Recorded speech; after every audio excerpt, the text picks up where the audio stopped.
It's estimated that close to 1 million Russian personnel have been killed, captured or wounded fighting in Ukraine and Kursk. Despite those staggering losses, Vladimir Putin is still likely to have a bigger military when this conflict ends than when it began. And there's indications that Moscow is already preparing its post-war posture, with signs Russia is beefing up its military presence along its western border, specifically along its 830-mile frontier with Finland, a country which since April 2023 has been a member of NATO, along with its neighbour Sweden. Of course, we are strengthening our defence forces. We are investing more money.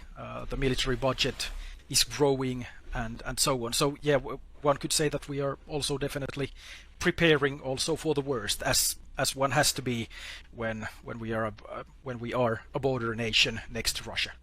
According to the New York Times, satellite imagery shows Russia is expanding its border bases, some of which have been dormant for decades. Satellite imagery shows rows of new tents and new warehousing to store Russian vehicles. Hardened shelters used to protect fighter jets are being renovated, and a helicopter base, which has been unused and overgrown for years, is now a hive of activity. Finnish defence officials predict Russia will redeploy troops to its western border once the war in Ukraine is over. Moscow is turning its brigades into divisions and restructuring its military districts. They believe they have 5 years before the Kremlin has the forces it needs to threaten Finland and the Baltic states. For Russia, access to the Arctic is key. After laying empty for 20 years, Russian helicopters have returned to a base near Murmansk, a port in the Arctic Circle. The New York Times says dozens of Russian aircraft were recently deployed to the Alenia airbase, less than 100 miles from the border with Finland. At Kamenka, a Russian base 40 miles from Finland, hundreds of new tents have appeared. While here at Alakurti and at Petrozavodsk, the Russians are building warehousing for vehicle storage. The nearest ones are maybe dozens of kilometers away, roughly speaking, but then again there's also places hundreds of kilometers away, especially in the north.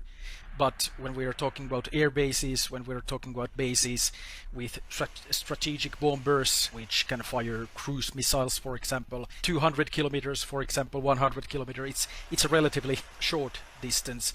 For example, from the Alenia airport, strategic bombers take off to missions to fire cruise missiles to Ukraine. So the war is also happening near our borders as we speak. And it's not just Finland. New tents and other military kit has also appeared at a Russian base 80 miles from Estonia, where the UK has 900 personnel stationed as part of NATO's Enhanced Forward Presence, or EFP. While for now Russia remains focused on Ukraine, the war will end at some point. Moscow already signalling that when that happens, it intends to turn its attention to the west, building up its forces along NATO's northern frontier. Simon Newton, BFBS Forces News. German Chancellor Friedrich Merz has arrived in Lithuania to inaugurate Berlin's first permanent overseas military unit since World War II, according to Vilnius. The 45th Armoured Brigade's aim is to strengthen NATO's eastern flank close to Russia. The creation of this 5,000-troop unit was initiated in response to Russia's full-scale invasion of Ukraine in 2022. This move is unprecedented for Germany due to its dark past, which usually meant Germany opted for a more passive approach. Merz's visit will include a meeting with President Gitanas Nausėda. Their talks are expected to cover Lithuanian-German bilateral relations, defence cooperation, support for Ukraine, and key issues on the European Union's agenda. Kyiv came under a sustained drone attack and missile attack last night, lasting 7 hours. Reportedly, 250 drones were used and 14 ballistic missiles. It sent the population again underground into the tube stations to shelter for most of the night. And there are indications that there were other attacks in other parts of Ukraine, in the south and further east, and as far west as Odessa. So that air operation on the Russians' part goes on. But the Ukrainians hit back themselves on Yelets. Last night, they claimed to have hit a battery factory on the Russian side of the border, deep inside Russia, in fact, at Yelets. And the battery factory creates batteries, manufactures batteries for missiles. And so Yelets itself is not a particularly important town, but the battery factory is, because without batteries, Russia's ballistic and cruise missiles can't easily operate. We have no idea how much damage the Ukrainians might have done to Yelets battery factory. They claim that they had a big hit on it, but we'll see. But if they were able to interrupt the supply of batteries to missiles, then arguably they can do something about the number of ballistic and cruise missiles that are being targeted against Ukraine, more or less now on a nightly basis. Meanwhile, the ground war goes on, and attention at the moment is concentrated on Kharkiv and the area in the north of Ukraine. Kharkiv is the second city. It's only less than 20 miles away from the border.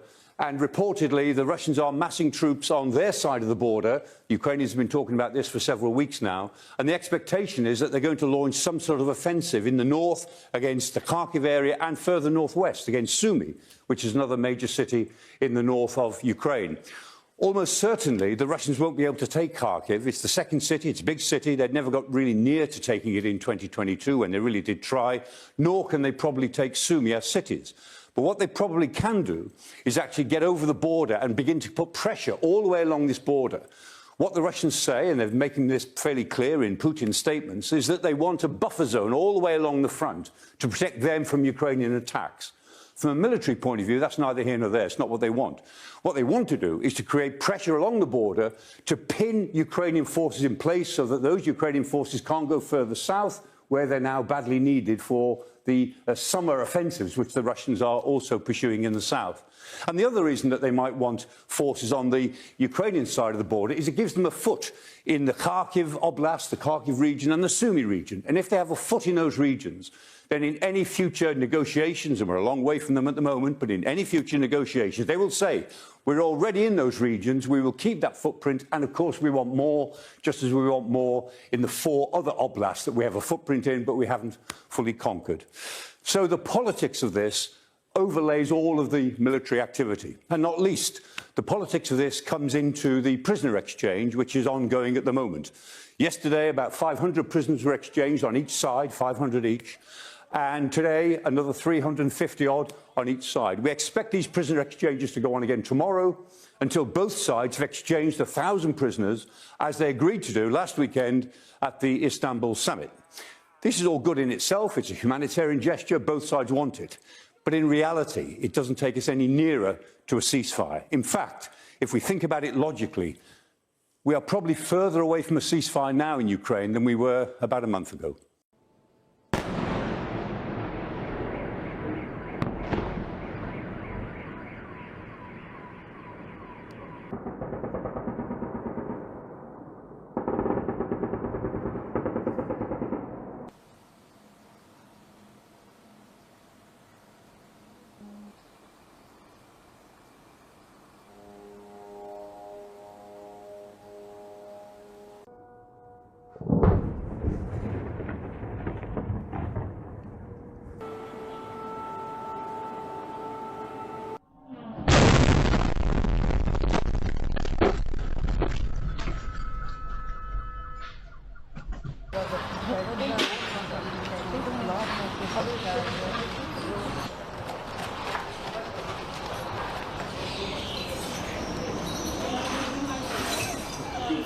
Він не хоче. Хай би йшли на перемир'я. Уже що ж це бомбить людей отако. Бідні діти, у мене внучка 3 годика, воно бідне з переляку кричало всі час, воно там неспокійне. Звісно, хай йдуть на перемир'я. Так, а що ж, як він не хоче, Путін той, щоб він вже здох.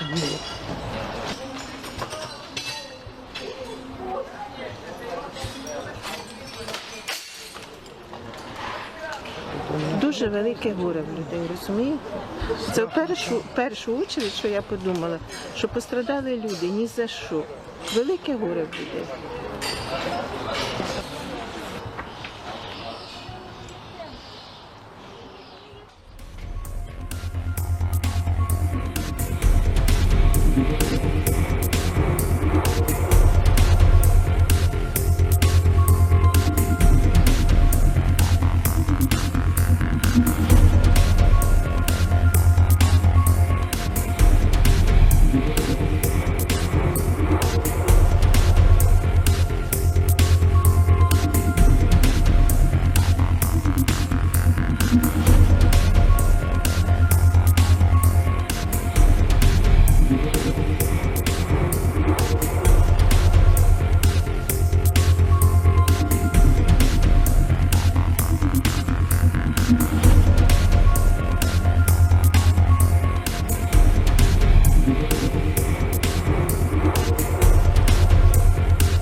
В якому будинку? Ймовірно, в цьому будинку знаходиться двоє людей, мати і дитина. Вони зараз професійно обійдуть і поверхнево глянуть будинки, поки наші...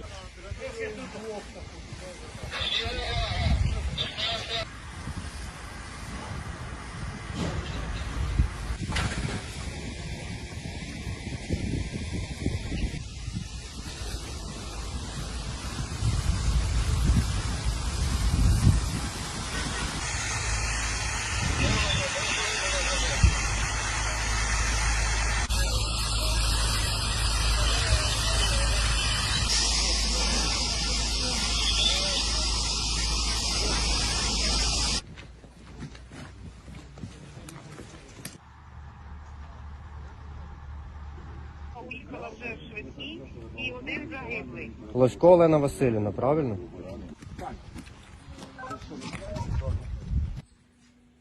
Заходить з нашої сторони. Увага, небо, увага, небо. Всім роді...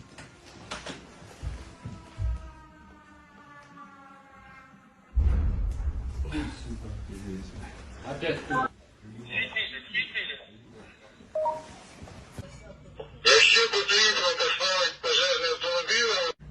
О, це у вас що це за кров? Що трапилось? Це сина тут поранено. Що не турбує наразі? Ні, це моє було.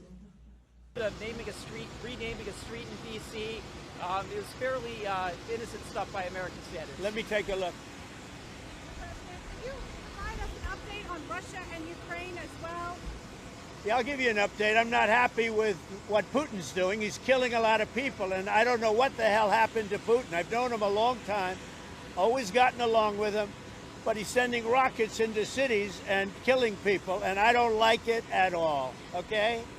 We're in the middle of talking, and he's shooting rockets into Kiev and other cities. I don't like it at all. President, what do you want to do about And I'm that? surprised. I'm very surprised. We'll see what we're going to do. What am I going to tell you? You're the fake news, aren't you? You're totally fake. All right, any other questions? I don't like what Putin is doing, not even a little bit. He's killing people. And something happened to this guy, and I don't like it. That's all I have to say.